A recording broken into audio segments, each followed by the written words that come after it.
இந்த வீடியோவில் code liver gravy எப்படி பேபிக்கு கொடுக்கறதுன்னு பார்க்கலாம். இது protein rich food, vitamins and minerals கூட இருக்குது. உங்களோட பேபியோட வெயிட் கெயினுக்கு ரொம்ப யூஸ்ஃபுல்லாக இருக்கும்.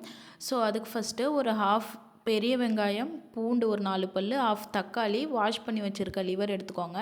ஒரு பேனில் பட்டர் ஆட் பண்ணிவிட்டு கொஞ்சமாக ஜீரா ஆட் பண்ணிவிட்டு கொஞ்சம் சோம்பு ஆட் பண்ணி நல்லா பொரிய விடுங்க. நல்லா பொரிஞ்சதுக்கப்புறமா ஆனியன் ஆட் பண்ணிக்கோங்க, கார்லிக் ஆட் பண்ணிவிட்டு நல்லா மிக்ஸ் பண்ணி விடுங்க.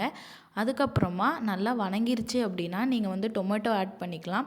டொமேட்டோ ஆட் பண்ணிவிட்டு நீங்கள் நல்லா வணக்கி விடணும். அது நல்லா வெந்து வந்தால் தான் நமக்கு கொஞ்சம் அந்த பச்சை ஃப்ளேவர் வராமல் இருக்கும். அப்போ தான் குழந்தைங்க கொஞ்சம் விரும்பி சாப்பிடுவாங்க. அதுக்கப்புறமா க்ளீன் பண்ணி வச்சுருக்கிற லிவர் ஆட் பண்ணி நல்லா மிக்ஸ் பண்ணி விடுங்க. அந்த பட்டரில் நல்லா வணங்கட்டும். ஸோ நல்லா வணக்கி விடுங்க ஒரு 2 மினிட்ஸ்.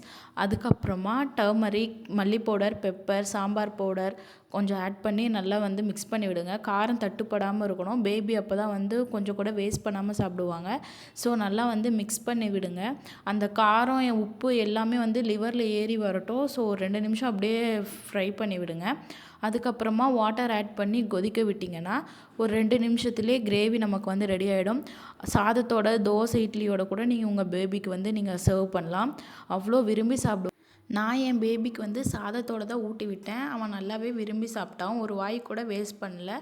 ஸோ உங்களுக்கு தெரிஞ்ச பாப்பாவுக்கு இந்த வீடியோவை ஷேர் பண்ணிவிட்டு, இந்த மாதிரி வீடியோஸ் உங்களுக்கு பிடிச்சிருக்குன்னா பேஜை மறக்காமல் ஃபாலோ பண்ணிக்கோங்க. So subscribe for more videos. Thanks for வாட்சிங்.